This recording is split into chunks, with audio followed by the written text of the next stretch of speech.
Hey guys! Well, today, guys, it's day number 3, and today I'm gonna be doing a presentation on spelling strategies. And then they say men. Those who don't know, you go back to the basic and then you go meant, and then you put them together, statement. Once you've done that, you have them trace all this. So they will trace it. This is supposed to actually be written in the form of make a trace on your paper. You see that, right? Yeah. Okay. So you can have them trace it. So let's say we have a child that says, Miss, I don't want to trace that. What can I tell the child to do? Okay, get some Play-Doh. You can have them shape out the word. So you have them use the Play-Doh. So you can go ahead and use the Play-Doh, shape out the word. That's what you can do.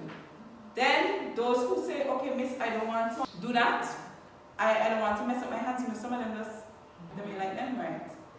So you tell them, okay, Miss Dong, they love play plenty football and cricket, and see why that is why she has that bowling thing. So you put the letters on it, and then you have her rolling it and making the songs and that kind of thing. And by then she will be able to do that. Then Miss over here has that bottle. You're supposed to write different letters going right around. This is something easier. You could have them make as a project, and then you could use it in a class. After that, now you have the children. Of course, you want them to recognize. So you have to practice some kind of recognition skill with them, right? So you're going to have them now look at the word at the top and look here now to see which one looks the same. So you go ahead and circle which one looks the same. Have difficulty doing that, but what you can do, you can remind them it's at the top. You give them that as something to keep them guided. Then down here now, you can find the letters. So now they have to find the letters in the order that the word is spelled. Come on, I'm not seeing y'all doing the activities. I don't want to play like that. You circle all the letters in the correct order to spell the word.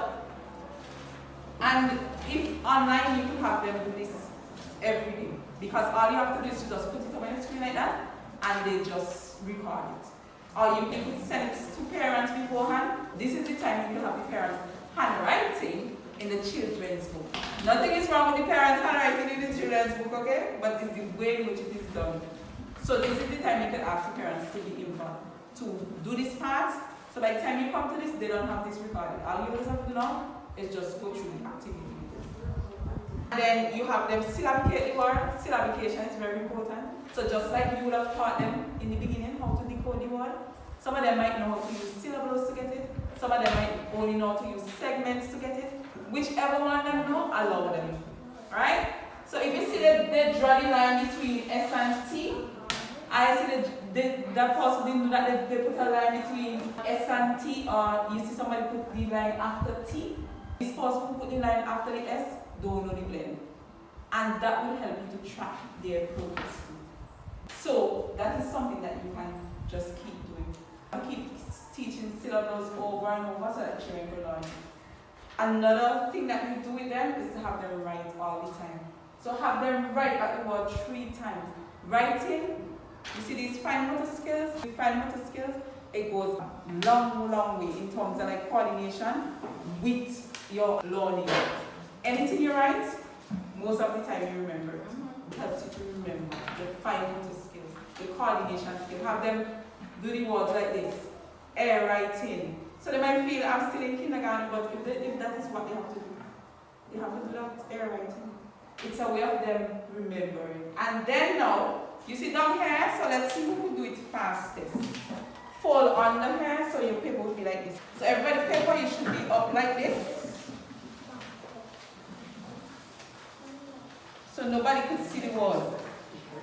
Right? And you know the teacher would hide the word off the screen, so nobody could see the word, but I know y'all are very people, so y'all don't know. So let's see now, put on a timer. I'm going to teach you my camera on. So I will just allow them to see that I set my timer on my phone, and when I say start, you just try to go along with the time. Right? And then they are done with this activity.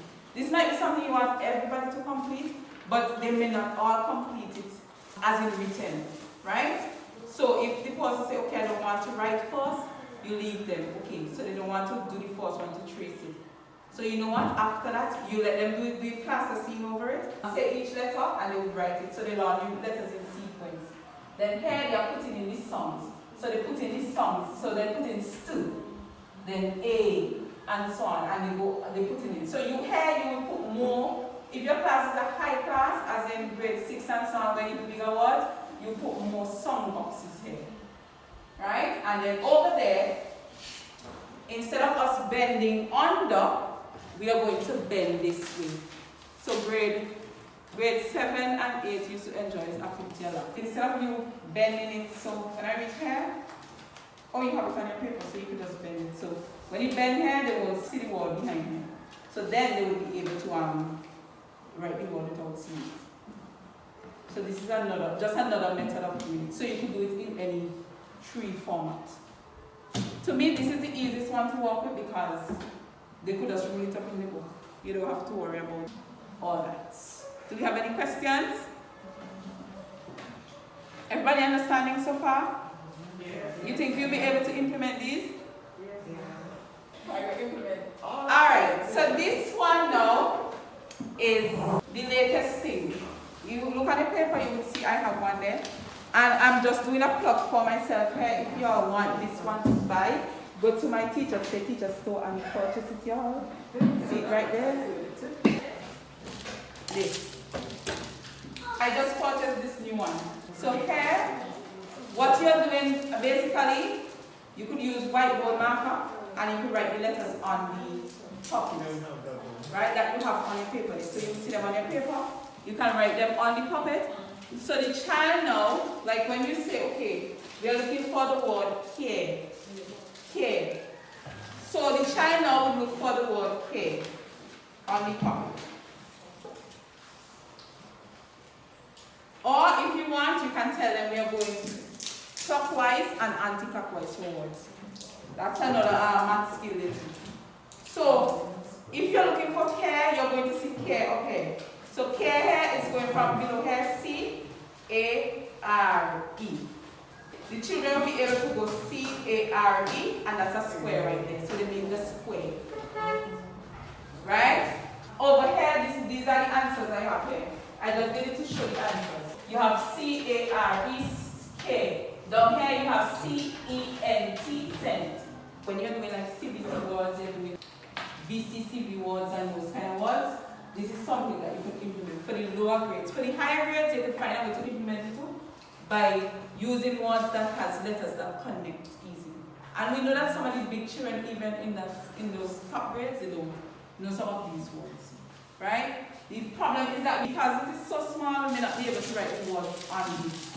But we could write letters. For smaller grades, we could write letters. And the next thing is that you can have them use it in other ways too. As well as they could use this for maths, to teach multiplication, they could use it to teach addition, anything. They could use it for behavior management too. You could give every child one, and every time they do something good, you pop it down. So you get to keep track of what they are doing good. So at the end of the week, you could say, okay, you have accomplished so many, like that kind of thing. So it could be used for many different things. But you could use it in the higher grades to teach syllabication, segmentation. So when you put letters here, have the children segment them. The next thing is that you can have them do syllabication. Every time you speak, you feel for how many times your chin go down to get the amount of syllables. Every time the child says a syllable, you could just click it down, click it down, click it down, and you get to see how many syllables are in there. So this is how you could apply it to the bigger grades. I'm sure that you could find many other ways you might be able to devise it to suit. Yeah, the children parents by the pockets here. And a whiteboard marker with a white red on it. So they get to interact with it while you're doing it. And that's a multisensory activity. Remember, multisensory is using different senses in terms of here they're using their fine motor skills, they're using their kinesthetic abilities. When they are popping those things, then they are hearing the song because you will have them say it over, or you will have them listen to it on YouTube, however you choose to do it, and then you will have them seeing the graphemes that go with it. That's simple and easy multisensory. Then we have color and symbol coding. Coding is a big thing in reading. You could use black and white coding, you could use color coding. There are some children you teach with black and white coding very easy, and there are some you can't teach them with black and white coding very easy. For example, I'll use Miss Bati's son. He was one person I was able to teach. Out of all the children who used to come to me, I was able to teach easily, many occasions with black and white coding. Nothing fancy. Here I am using color coding, and I'm also using symbol coding. This. What does it look like? Oh, okay, sorry. A speaker. Right. So when we see a speaker over TNH, what do we think about? You see a speaker over TNH, what do you think about? Okay. So TNH has two songs. Remember, it has a voice song and a voiceless song. So in this word, we are hearing the voice song, the deeper song. Here the child will know, okay, this song is a deep song, it's a voice song, I'm hearing this. And then E and Y here, what song does E and Y make? They might tell you Miss E, because remember E and Y, we say A, E in monkey and those words. So here now you remind them that E and Y can make other songs, so here it says A. So these are other codings to it. So if you could use letters, so for example, if I want to use a coding here, I could put R over here. So they know that this A and R is a control vowel. So you see, even for those who are using coding for, some of them may be able to handle it because they already know the song. But for those who still do not know the song, they still have to use this symbol coding with them, even with the color coding. Right? And we just teach them how to use the color coding. For example, this color coding that I have here, I use pink because y'all might not have been able to see the red. This color coding is actually the stop sign symbol. So you know the stop sign, we know first one is green, green means go, and then we know that yellow means the amber slow, and then red means stop. So they know that that's the last sound in the word. For example, this one, they know for sure once they see that that's it, they ain't going to make a song for them. Those who don't know that part, they will know that once they see the X, that means it doesn't make any sound. Silent. So you could use these type of codings. I have another coding here too, picture coding. The picture coding is to show, for example, this heart has a sign over it. Similar to like banda, none. Oh, you can't see it, sorry. There's a heart there, so it says no love. So if you think about no love, then you're going to think about faith. Here, you can see animals, they know automatically that's animals you're talking about. Here, this is something looking like the air, they're coming together, they're kissing. So this has to do with something like that. Right? So here they know that the word is made. I kind of put something graphic there for them to say, you know, they are mating. So I use the closest thing that looks like that. Then they know what to see the hand like that. If the word begin with the first thing, the inference to this, or the predicting would be lay. Right? So you could use all those different codings. Let's look at this one over here. This is good for online teaching. I use this a lot in grade 7 and 8 for online teaching. Because especially sometimes, some of them they look at the word. You know how a black and white word does look to people? Like when you don't know the word? Spanish. It does look like a complete different language. But when the child is able to see you segment all those, the child will try. There will be some effort coming from them with this.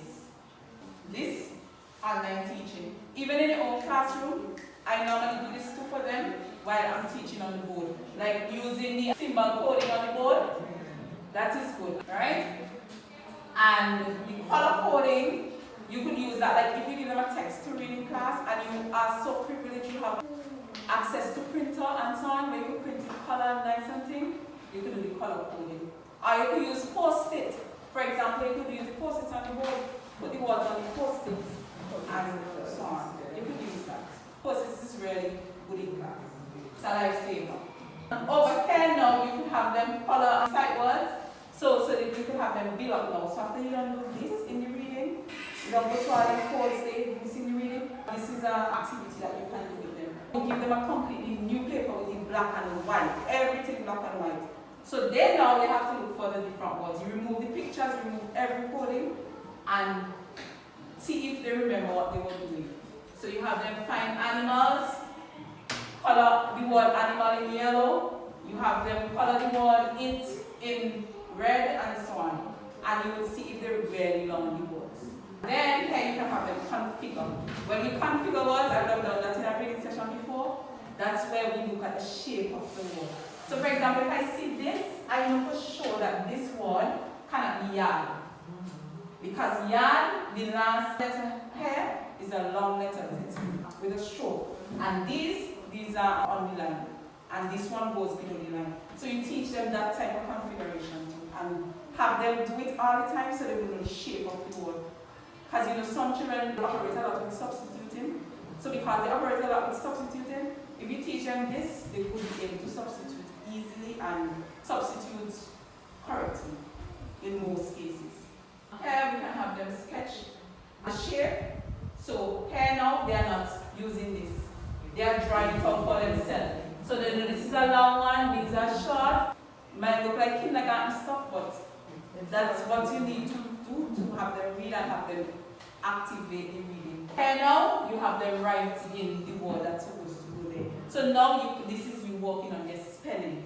This is you working on meanings, vocabulary, because here vocabulary will come in too. Because when they're reading here, they know this cannot be they, yard, it, when animals meet. They know that for sure cannot go there. So that will help with vocabulary, spelling, everything, because they have to spell the word correctly at this point. That's one set of activity you can do there online. Okay, I think in the last, two more things, let me done. Those who working in special needs, get your phone activated. Always just snap so that you can keep up, because sometimes you don't have time enough to sit down and record all that. Or you can just do a video, talk over the video, so you get the information there. I am going to send you guys an assessment form to fill out for me, online of course. I would love everybody to complete it. You can complete it in your own time. I would love to help you guys more, so it would help me to help you all too, but it's also for my own personal purpose. So I would appreciate it if everybody could just do it. So I'll post it in the school chat and you guys can do it. Alright? Thank you. Okay, let's start with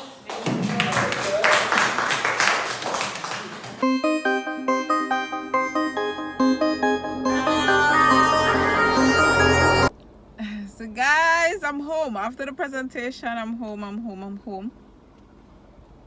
So, you guys know what it means. Like, I just finished presenting at school and now I am home. Whew. Guys. Oh my gosh, guys. Oh. So guys, it's really hot. No joke. It's so hot. That's why I had to wear this top today. Yesterday it was like, I think it was hotter than this yesterday. So today I decided, you know what? I'm gonna look for something that is arm sleeve. I don't know if you guys are experiencing weather like this right now, but it's really hot. But you know, in everything you give thanks. You just try adjust and you give thanks. So yeah, I am trying to adjust, as you can see by wearing lighter clothing. Yeah. So yes guys, it was a long day and it's like 22 minutes after 2. I'm gonna go just breathe a while and then I'm gonna go shower. After showering, I'm gonna go catch up with some friends, some emails and that kind of thing, and you know, take a relax. I definitely need that, so I'm gonna do that now guys. So I would see you guys when I decide to pick up this phone so that I can show you some other stuff guys. So I'll see you soon guys.